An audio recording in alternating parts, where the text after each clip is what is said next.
I want you to pay attention to this.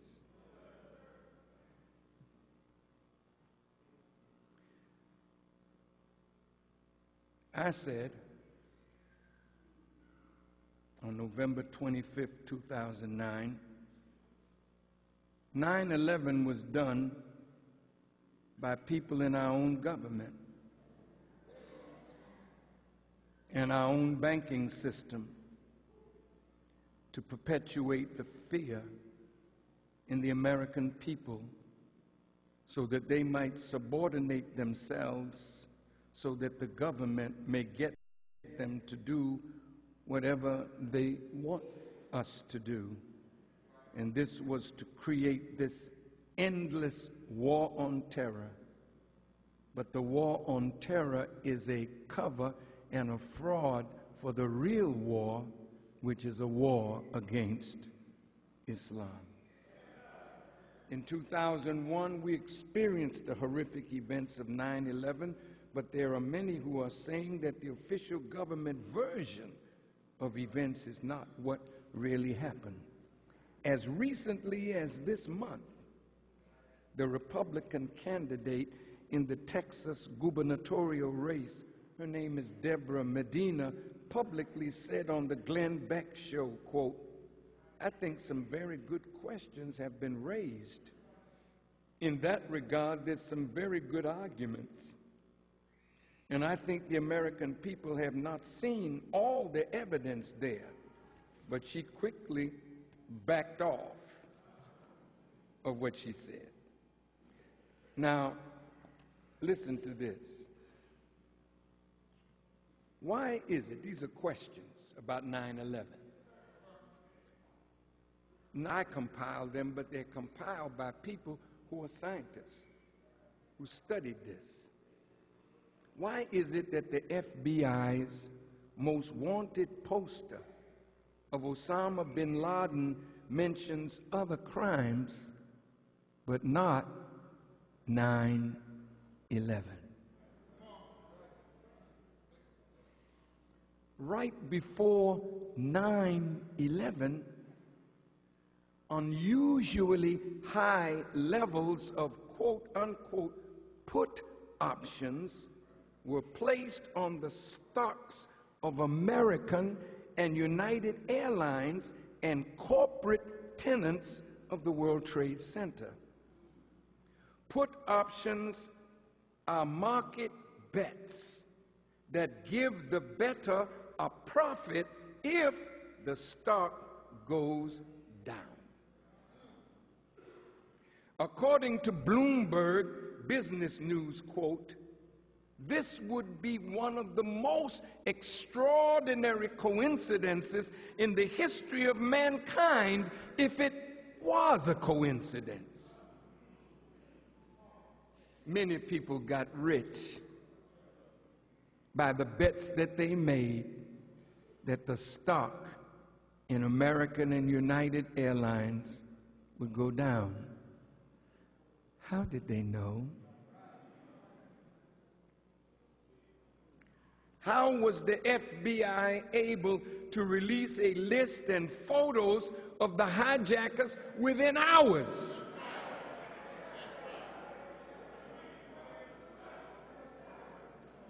Why have at least 5 of the 19 alleged hijackers turned up alive and well living in Saudi Arabia?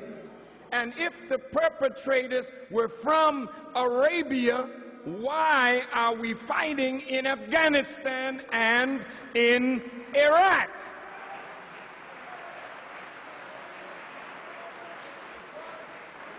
Well, they say because Osama bin Laden was living in Afghanistan.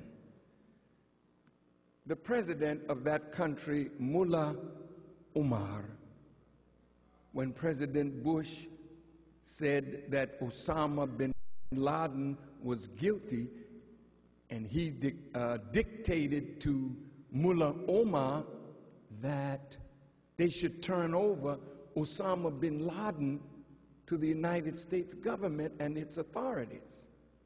And Mullah Omar said to President Bush, show me the proof that Osama bin Laden did this, and we will turn him over to you. President Bush, with his arrogant self, said, we're not negotiating with you. Turn him over or else. Now, what is America doing in Afghanistan? Trying to buy off the warlords? Boy, this is a sick people, man. You bomb them and laugh. Now they're kicking your behind, and now you trying to buy the allegiance of these people? Don't you know with a $25 million price on Osama bin Laden's head, why haven't somebody delivered him? See, to some people, money is not the answer.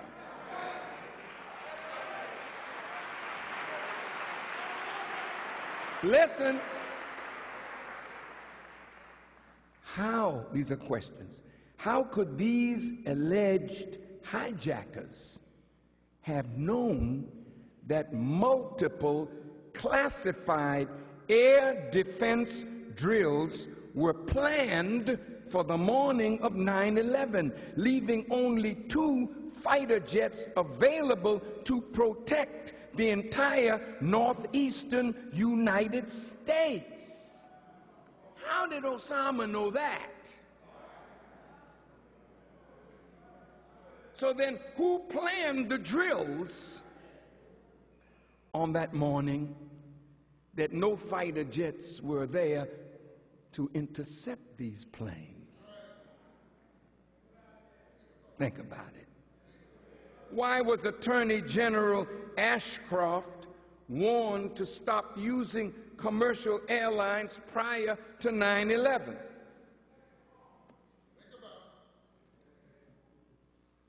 Let's go to the Pentagon. How come the hole in the Pentagon was 18 feet across, but the wingspan of a 757 is 146 feet?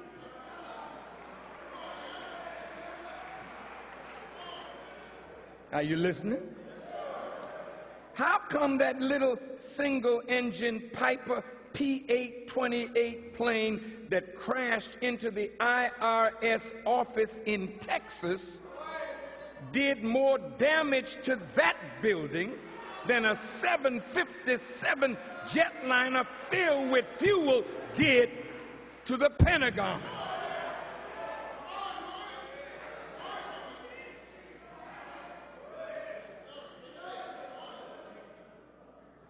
How does a pilot that failed his lessons on a one-engine propeller plane pull off maneuvers that only a highly trained airline pilot could do?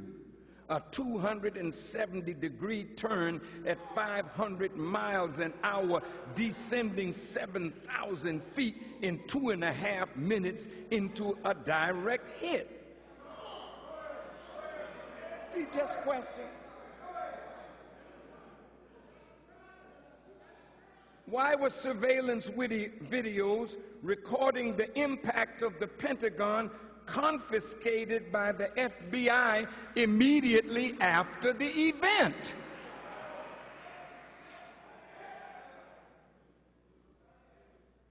Let's go to Pennsylvania Flight 93. You remember the one that fell into Pennsylvania? There was a big fight on board, you know, and whatnot. You know, look. Why do you all say in church that the devil is a liar?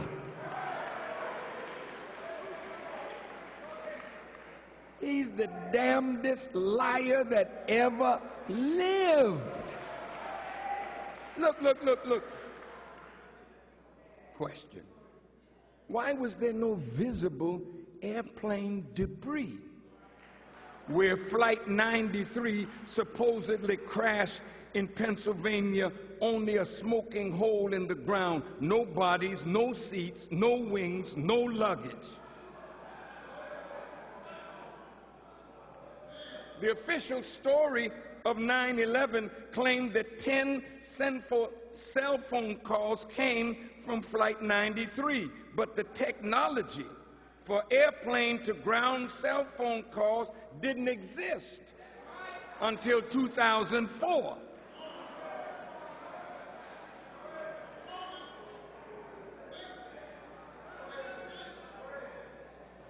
Let's go to the World Trade Center.